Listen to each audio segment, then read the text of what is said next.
Igbo Chineke nna kelechi ọma bịakwa m ka nsị abịa unu afụgodo achị na agbala ọsọ unu afọ unu yenere this video ka unu fụ ya ahụ nji agbala ọsọ. This is what I am against. This is the for here. This is exactly what I am fighting for. This is what I am against. This is what I am against. When the lost sheep are here na achọ ka echekọta ọnụ video gasaba, what will be the outcome? A house divided against itself cannot stand. A house divided against itself cannot stand. Apụchakwa ndị anụ na ndị omenala n'ụzọ eziokwu abịa na disguise onwe asị na ana support onye. No. We as a Christian need to go back to the drawing board. Where are we missing it? The last day is coming. We all why Christians have not really gathered ourselves together. Wherefore was it the you in this video when last can mother pota mother be a preach as a Christian say get when last kick at an news a funding me preaching say get ya na John Wanda na bomba na social media. Akwanda this pastor ya be ku okwu onye reply ya. Akwanda father no na echi onye nka wonen. Akwanda pastor no ka nwe case as na odakpo nwa mmadu. Ahia na ekwu. I keep saying it that a house divided against itself cannot stand. It is always your word against your word. O amaro ku butela asisi ya. Amaro weku we butela asisi ya. And for the fact that everybody not on the same this side is trying to throw ways to him, we forget our own primary assignment as a Christian. We are forgetting our own primary assignment as a Christian in the sense that now your duty is to always pray for people of authority and people in power, including your men of God, including the leaders of your country. Because as a you a man of God speaking in tongues, meaning if a law of an ungodly man pass a law in a city in a country it will affect you. That is why it is good to always pray for your people in power.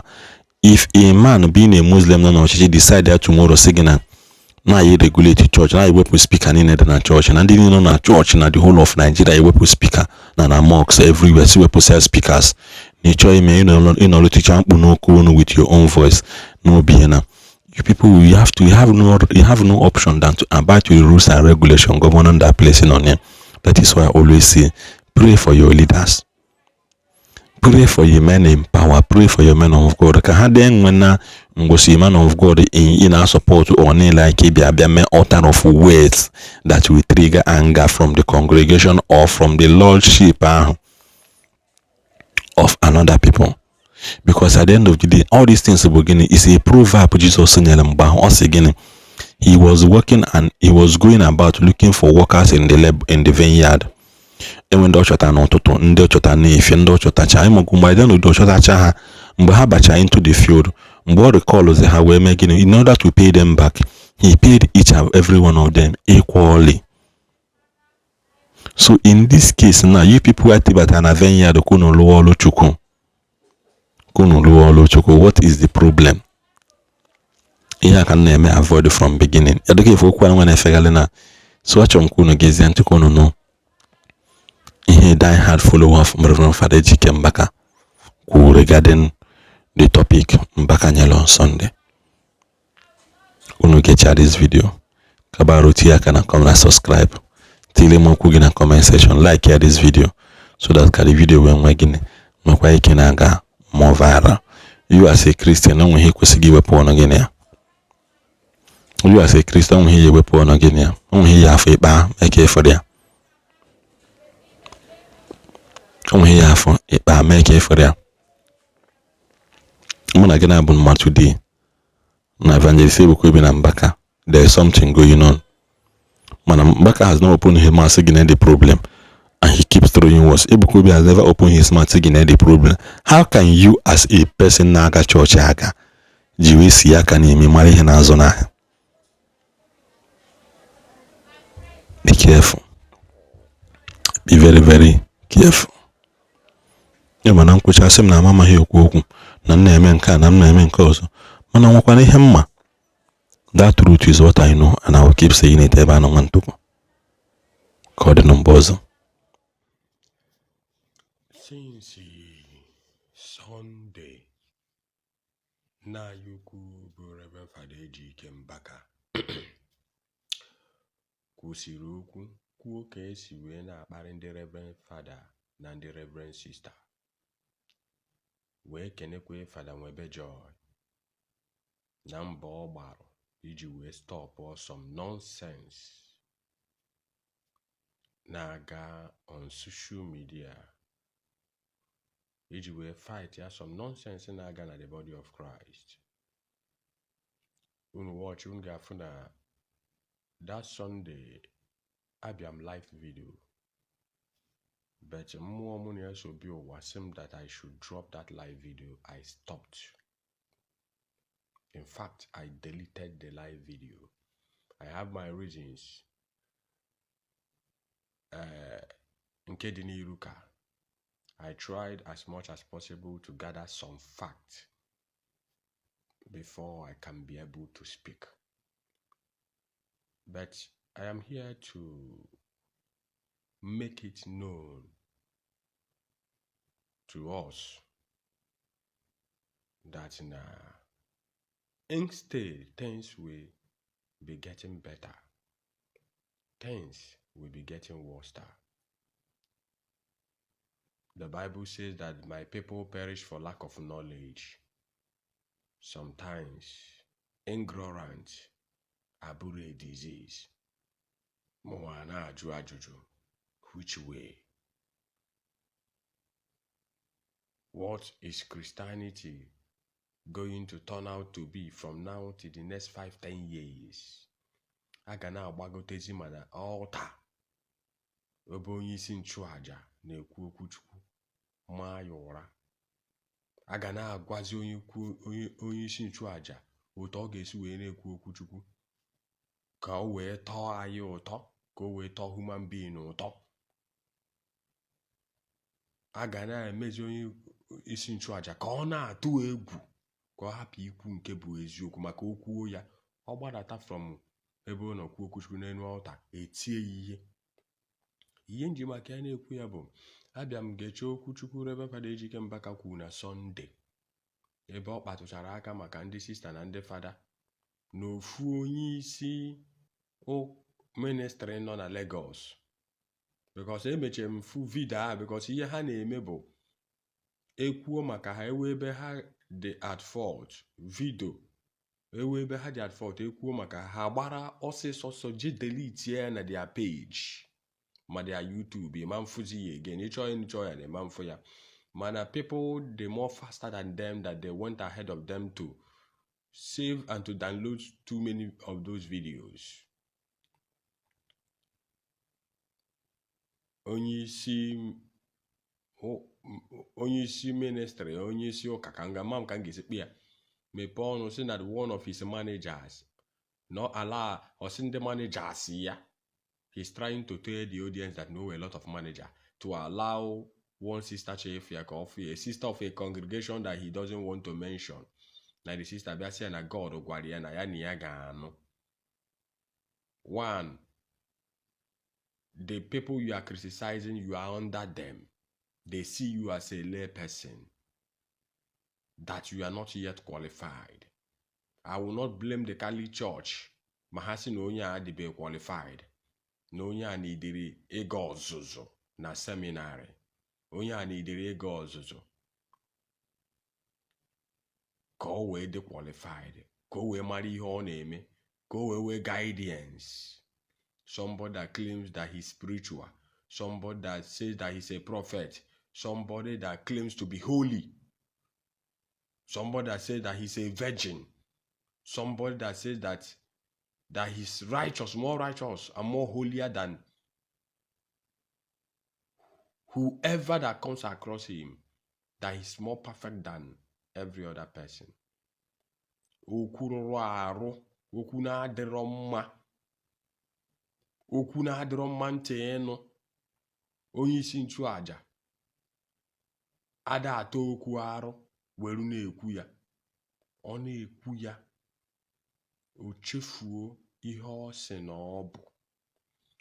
Because I've been looking at reactions on social media, reactions that is going on through and flow, reactions. Unfortunately, some people, Bible said that my people perish for lack of knowledge. Unfortunately, some people na-ekwu okwu na-ajụ isi adịkwa ndị a mma, ọkwa ụdị ndị a ga-atọ ọnụ echi. Ndị a ga-atọ ọnụ echi tiwe ndị isi ụka ihe, because they are now trying to, the lay people are now trying to control the clergies of the church. They are now trying to control the church, and they are now trying to tell the church what to do. And I'm asking myself, kedu ka ụka ga-adị from now to next 5-10 years? Ngebe ma supporters ya, followers ya, Ezugo Global, ihe si ya n'ọnụ n'afọ, in one of his video, ebe de my message to Reverend Father Ejike Mbaka. In the name of no support, onye na-aga astray. And Ezugo, as a person, have not seen something that is wrong. No onye na support. Ihe onye na support. Ofu be anything dey wrong with ihe onye ahụ na-eme.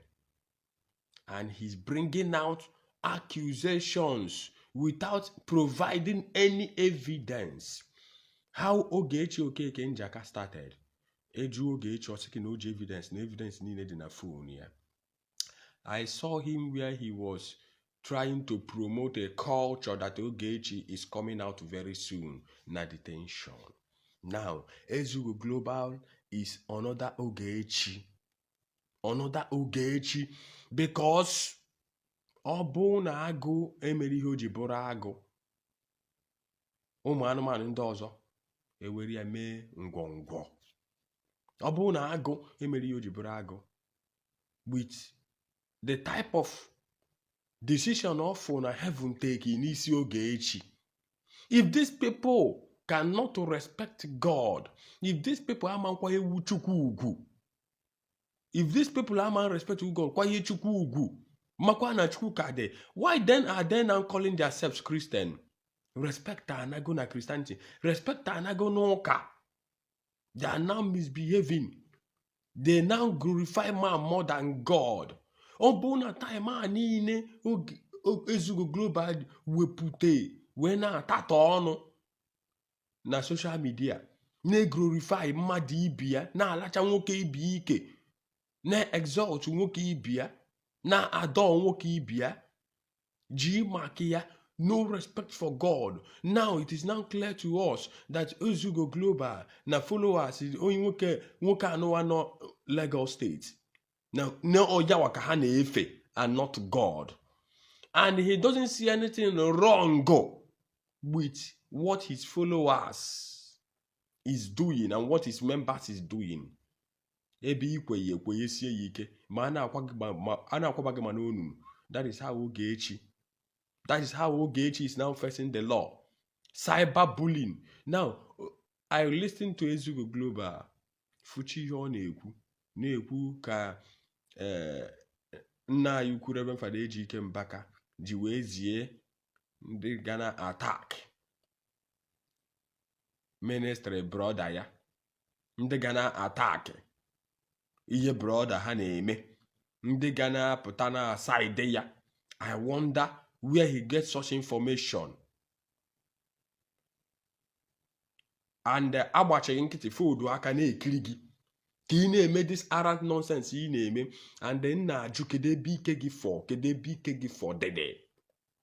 With ihe a ewere evidences here and there, ọkwa video ihe na-defend ka ewepụta na-efele mba ụwa, ka brother gị na-asị na otu ndị Reverend Father si edina ụmụ nwanyị, that he is going to expose them, ka ọnụ kwakwa pem n'ọnụ ha ọzọ, ka ha kpọkwa ya afa, ka o mee ha expose.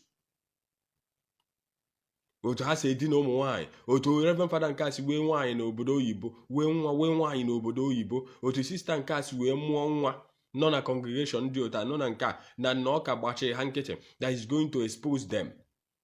Otu sister ji wee na-ayọ ya wite mmanya, wite sọsọ ya bụ nwoke nọ n'ụwa, bịa na-agwa ya na God gwara ya na nọọ ya bụ di ya nọọ ha ịbụọ ga-anọ, and such person is qualified to call himself a servant of God, a man of God, that is qualified to stand on the pulpit for people to sit down under his atmosphere without polluting them with his character of deceit and corruption that comes out of his mouth. And there are people outside there clapping for him, even people that are being summoned into doom. You go in the comment section, if the Ghana say, here is my last bus stop, this and this, you will still see people coming under the comment section to insult me. Ejike Mbaka kugase. Even if you are a virgin, even if you are holy, and you are holier than every other person, for all have sinned and come short of the glory of God. Without holiness, no eye shall see God. Be holy, for the Lord God is holy. Righteousness exalts a nation, but sin is a reproach. We are man. We are mortal flesh and blood. Aye mehe go, aye nchani ne mehe go. Akwamiko nekwari iko abụọ guarantee that you have made heaven or that you are righteous. There are too many things that you will be doing that will be more worse than you. Ekwe iko. Virgin, that does not mean that God will not judge you the last day. And these people can appare for Mbaka na aga. This type of people are people that are trying to pollute Christianity and to stop the man of God from speaking and from saying the truth. They want to be in charge. I was listening to Father Webe Joy, what he was saying after his confrontation to these people, what he is facing, the type of attack, the main source of his income, but both abroad and Nigeria here, how they went ahead to block it, how they started attacking him, what he's facing because he has spoken the truth. And he says something that Father Mbaka needs to be apologized to. Father Mbaka biko.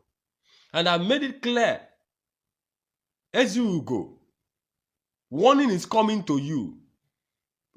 Viewers all over the world, mark this day that Ezugo is line in action for God to take care of. Because of the way he is going and things he's doing, what is coming out of his mouth, this is another Ogechi in form of a man. Another Ogechi in form of a man, and he made himself a woman before his fellow man.